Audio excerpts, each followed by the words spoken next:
A DevOps spokesman is a senior program manager with the quality and productivity unit at Infosys. His key focus areas in software delivery, consulting, and quality assurance has given him significant opportunities to work with various clients on key transformation programs. Not only that, he has won many accolades from various quarters in Infosys for his innovation and practical solution. In his session today, he's going to throw some light on the high maturity practices that enterprises can adopt with respect to DevSecOps, SRE, and security. Everybody, without much further ado, we present to you Mr. Naresh Chaudhary.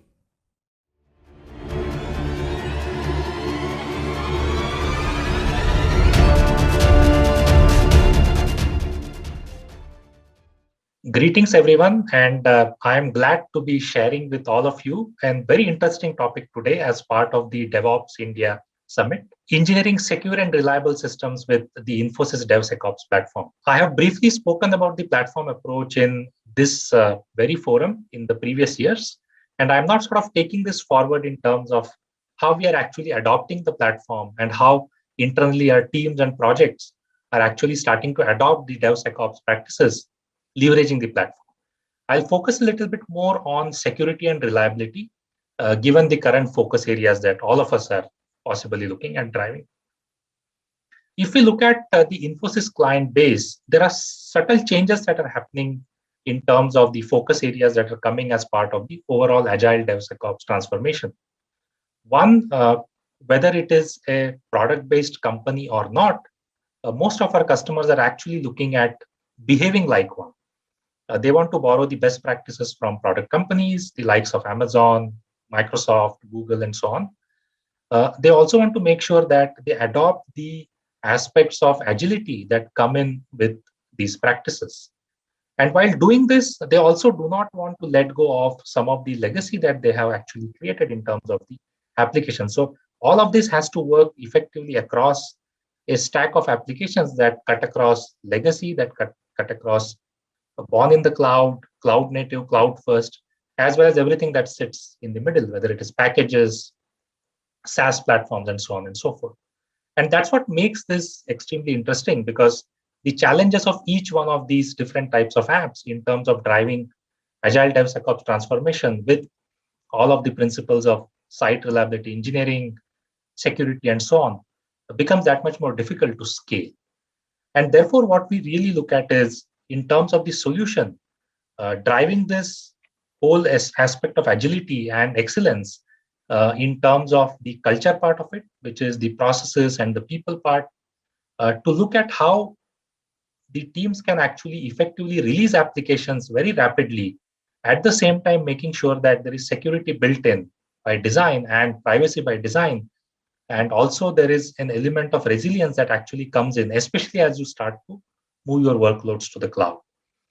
And very critical, because these are all apps that are facing the market, how do we make sure that there is an element of feedback and feed forward that is extremely consistent and happening at near real time for the development teams, the ops teams, and the QA teams to actually effectively look at the feedback coming in and respond to it in quick time.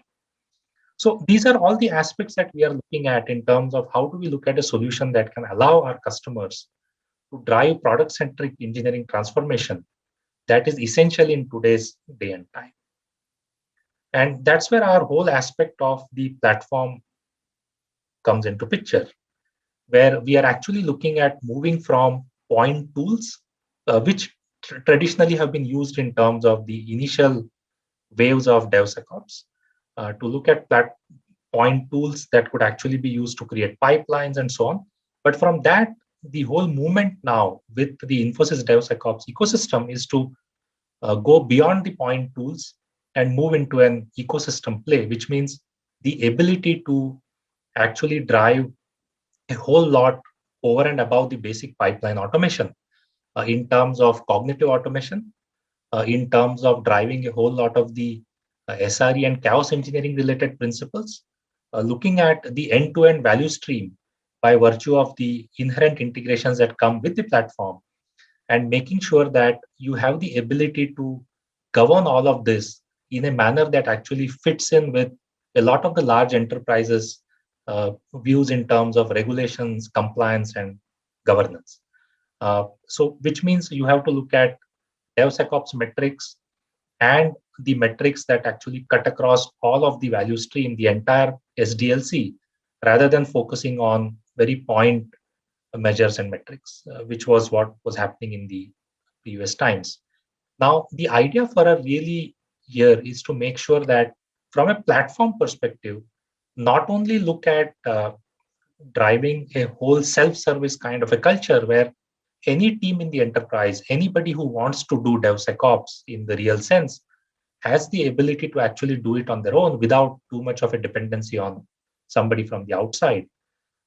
Second, look at a very standardized way of driving all of the underlying tooling and automation that happens with respect to the DevSecOps adoption by virtue of giving people reusable templates, by giving them things that they can actually sort of take out of the box rather than having to write a whole bunch of scripts. Uh, Building security and privacy and other reliability related principles upfront by design rather than giving it more as an afterthought, where after the work product is completed, you start to think about security, you start to think about privacy, and so on. So, again, the platform sort of enables that in a great way. Uh, Driving a whole lot of automation in terms of not having requiring people to write scripts or understand the underlying tooling, but making sure that all of these integrations are pre-built and people just have to drag drop in a visual way so that it's easy for everybody to manage what they're doing and with a level of governance around it as to depending on the persona and the roles, you could actually look at who has what kind of access. And also driving a whole lot of visibility in the value chain. This is very critical because DevSecOps is no longer about only having engineers visibility into what is happening, but driving this visibility right up to the leadership in the engineering teams as well as outside to the business in terms of being able to track, monitor, understand how the investments and the ROI is actually fueling based on the features that are going in, based on where in the engineering lifecycle the features are possibly stuck, if they are stuck, or how they're moving from one stage to the other. And also in terms of once these hit the production, how are clients reacting to those features? How are they feeling, right? So bringing in a whole lot of customer experience related metrics by virtue of driving this end-to-end visibility. It not only helps to reduce the silos, but also drives a whole lot of decision making when coupled with the overall aspect of AI ML on top of this analytics. Uh, how are we doing this? We are doing this one, looking at different types of apps that can actually benefit from it. So our customers are large enterprises. So for us, it is very critical that we actually drive this on custom apps, packaged apps, data on all the legacy related footprint that customers have, mobile, born in the cloud, IoT, embedded systems, the whole lot of modernization workloads which are sort of moving into containerization, Kubernetes, etc., moving to the cloud. So all of those workloads are actually supported. So which means uh, about 25 to 30 different tech stacks that are supported out of the box, and with an array of almost 100 plus different plugins, etc.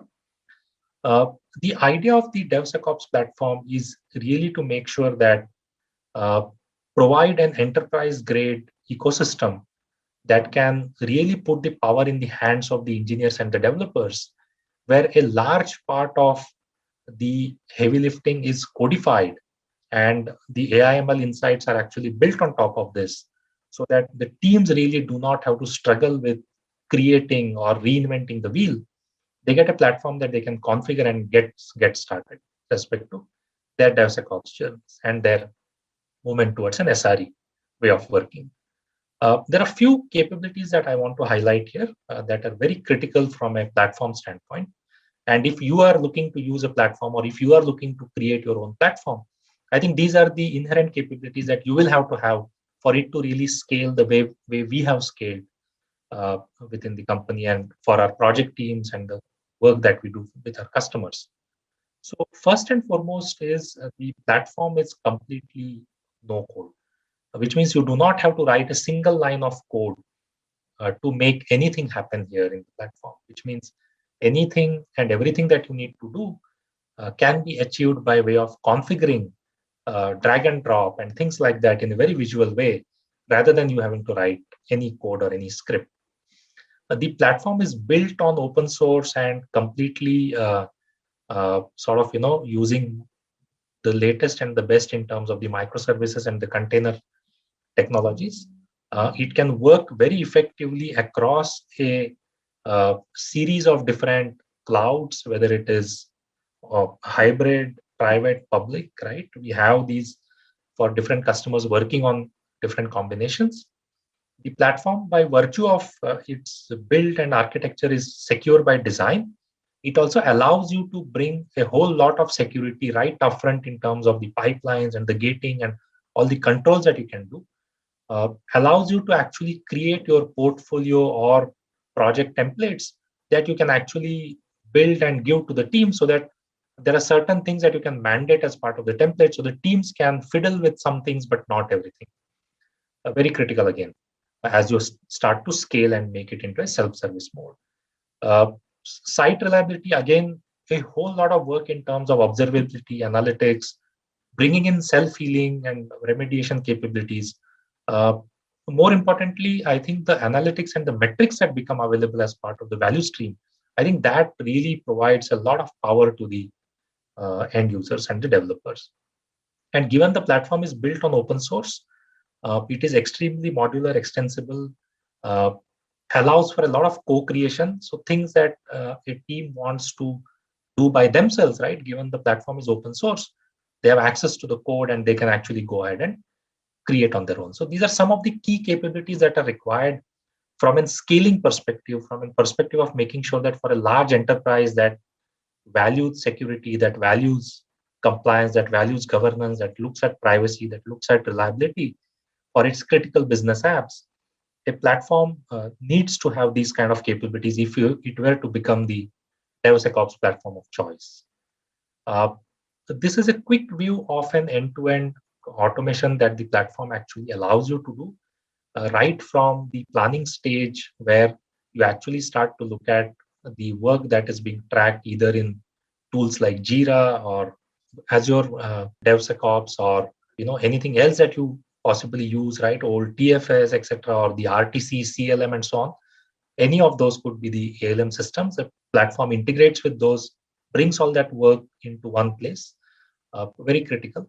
Again, from a perspective of continuous integration, continuous delivery, continuous testing, a set of different tools are integrated. Again, like I mentioned, more than 100 different tools across all of these are pre-built, pre-integrated. Different source control systems are pre-integrated. So depending on the one that you like or your teams use, you could actually go ahead and cuts across different aspects of the app landscape, which means right from the infra layer, where you can actually use the native integrations to automate a whole lot of things, whether it is environment provisioning, whether it is actually looking at driving certain kind of gating that you want, governance that you want to actually drive on the infra, because you don't want everybody to be writing into pre-prod or production.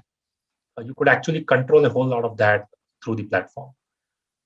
Deployment can happen across multiple clouds. It can be hybrid, on-prem plus cloud, right? Depending on the nature of the client environments. You can drive a whole lot of QA-related aspects, whether it is functional, non-functional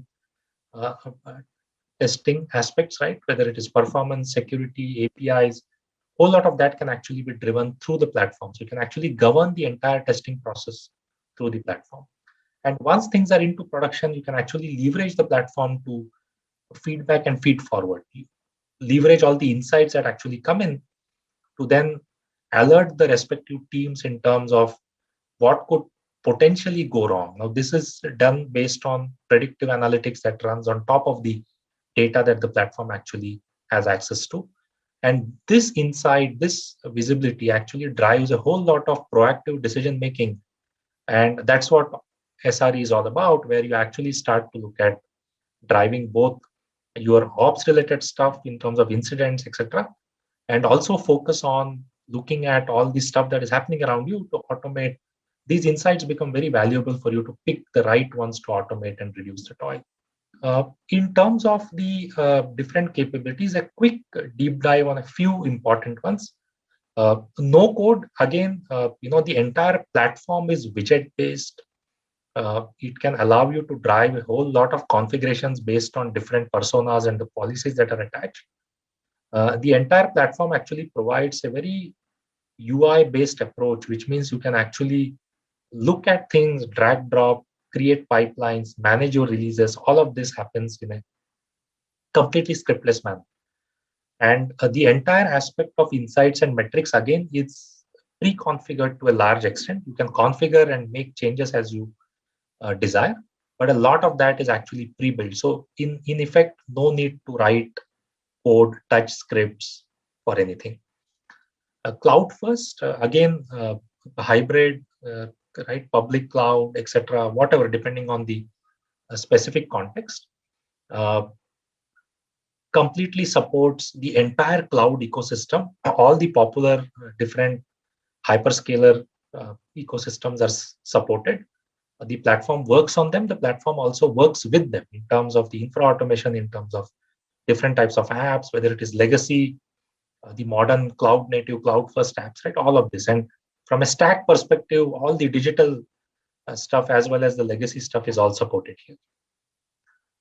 Security, again, I think looking at security and privacy in 2 or 3 different ways, right? From the planning stage where you are actually looking at driving your standard portfolio specific pipeline templates, which means people cannot fiddle with them given the regulatory stuff that you may be dealing with from your data privacy office or from your information security group. You can actually pre-build a lot of those controls in the pipeline so that the developers individually or the teams at their level cannot really fiddle around with some of this.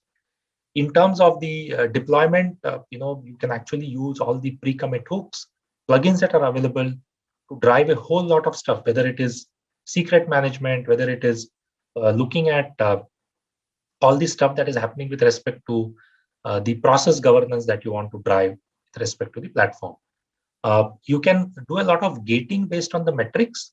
For instance, if you want to drive a lot of controls at the code quality level, if the quality of the code is not to a certain level, you can actually stall. You can stop the process. You can bring in an additional layer of approval, right, etc. A whole lot of security, both with respect to the white box and the black box, right, in terms of any leakages of sensitive information, right, anything with respect to vulnerabilities, all the CWE, OWASP, all of that is actually built in. You can scan for any custom privacy rules, right, as part of the platform pipelines, and make sure that these are caught ahead of time rather than, once the application is released, you start to worry about it, right? So cutting across the entire value chain, you can actually look at security being embedded right into the life cycle and driven by the platform. A lot of times the issue is when security becomes an afterthought, there is a lot of inertia and fatigue for developers to actually go through thousands of things and then pinpoint and say, okay, this is how I'm going to fix security issues because now I've released the app, it has come back, right, from somewhere.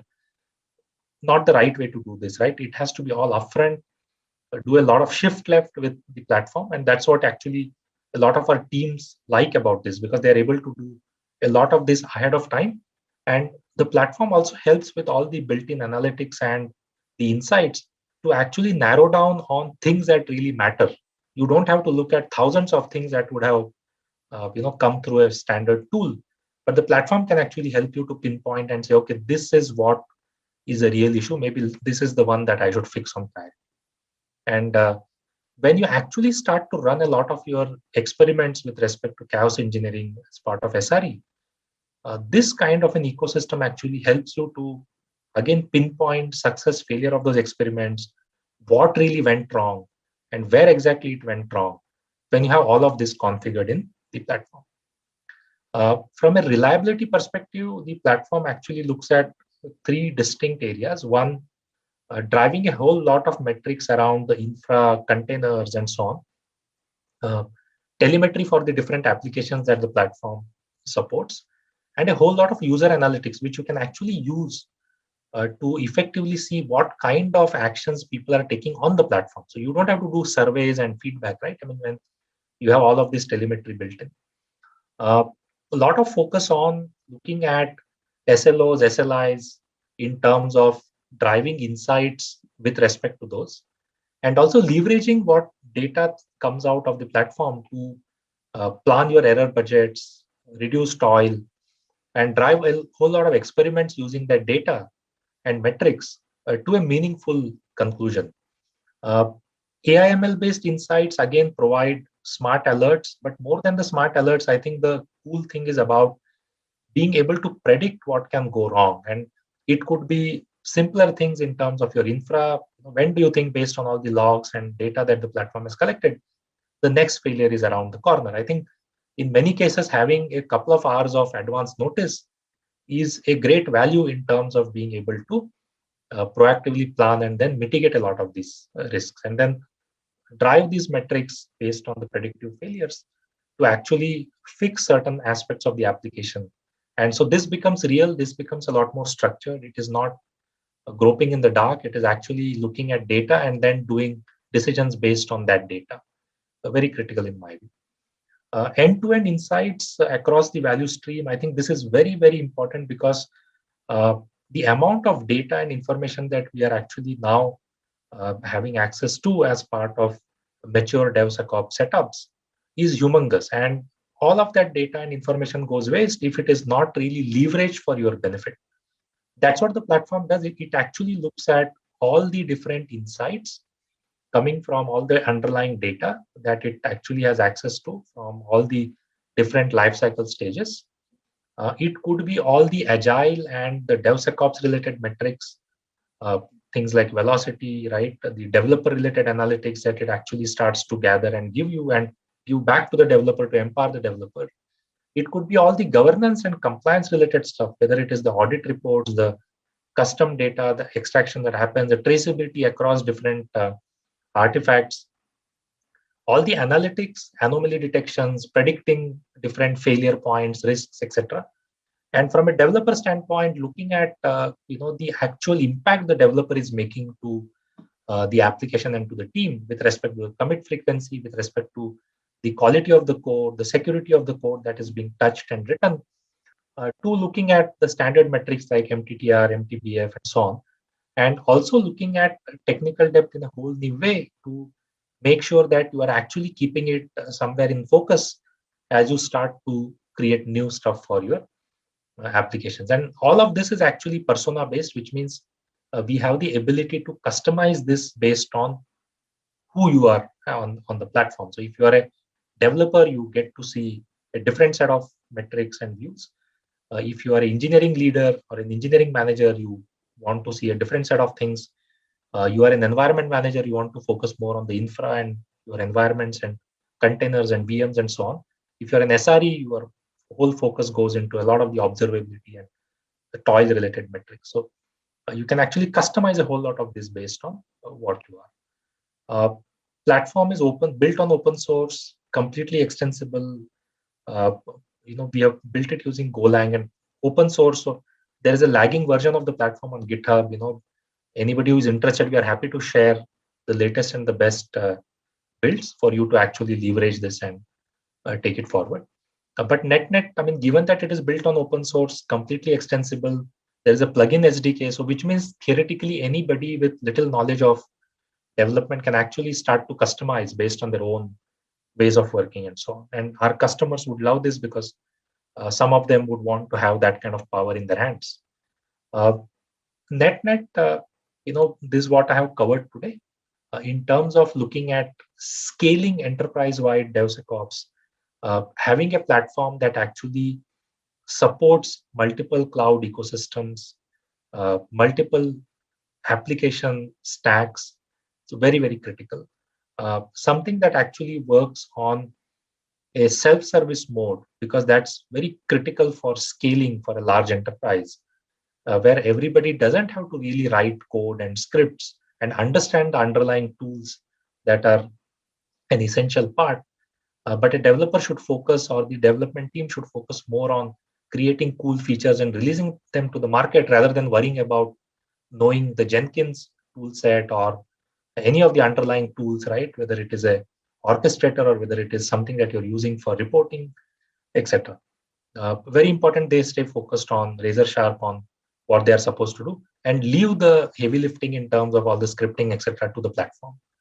Uh, Very important to drive end-to-end value stream understanding and metrics related to that to bring that visibility across the entire value chain and focus on the aspect of driving reliability and security, privacy by design rather than looking at it as an afterthought. And the platform, in some ways, helps in a very great way to sort of embed many of these practices because uh, if you are looking at rapidly maturing across a large number of application portfolios, these are elements that you will definitely need as you start to scale your DevSecOps maturity across different environments, custom apps, cloud native, cloud first, packages, mobile, and so on. And across a variety of different tech stacks, whether it is legacy, whether it is all the client server stuff that you may still be carrying in your portfolio or the new age apps that you're building today. And any packaged apps that you are using for any core processes within the enterprise. So with that, I come to an end of the presentation. What I'll do is before I wrap, I'll end with a short demo. If you notice, this is the actual platform. So I'm actually jumping into the pipeline creation, right? You can actually see that it's all visual. You can drag, drop, you can select templates. You can actually, move things around, right? Based on your process and what your developers have a way of working. You can customize stuff. All of this is actually secure. So you can pass tokens, right? You can copy templates. Now this is very cool because you have a specific cloud related stuff that you can actually create template, a portfolio or tech stack based templates, right? And these are all available for you. So you can actually just pick from the standard set of templates that are available, or you can create your own templates, right? And then you can actually use them in the pipeline. Now, very cool capability is also all the pre-built integration. So 100 plus standard tools, right, that you commonly use in the industry are all integrated. You can drive a whole lot of configuration on the gating as well. For example, I want to make sure that there are certain aspects of security that I want to govern, right? Before my app actually goes into production, I want to run certain things, right? All of that is visible. A whole lot of different analytics. You can actually look at analytics at different levels, at an app level, code level. You can look at it from a perspective of the portfolio as well, right? So here I'm looking at overall portfolio. I can look at my deployments. I can look at my maturity of the DevSecOps pipelines that I am running. I can also look at a bunch of different templates and how they are actually running in the portfolio. I can drive a whole lot of compliance. I can actually configure this. For example, I want to run Sonar at a certain frequency. I want to gate it above this, below this. I will not allow the release to go ahead, right? I can do a whole lot of that. I can configure what a user can change, what a user should not change, right? And this again, I can do across different. I can predict stuff. This is where the cool AI/ML capabilities come in. I can predict velocity. I can predict efficiency. I can look at a whole lot of different metrics. This is developer analytics. I can actually look at the commits happening, etc. Right? And I can actually drive a lot of decisions. The developers can empower themselves with a whole lot of this. A bunch of different audit related stuff. So I can actually see across the value stream what is green, what is amber, which parts of the application are being used more, which parts are used less, which plugins are used effectively, which are not, right? This entire thing allows me to govern this very effectively.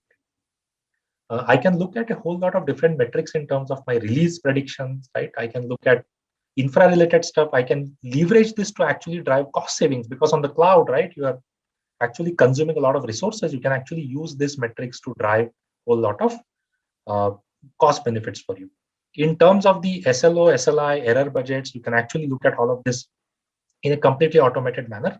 You can drive a lot of decision making based on these metrics to, for example, drive what kind of automation you want to drive, what kind of toil reduction you want to do, right? All the infra related metrics, all the stuff in terms of whatever observability analytics that you want to drive with respect to the different levels of the app, right? Right from the network, infra layer, right, in terms of the app layer, and make sure that you are actually being able to leverage this effectively for yourself.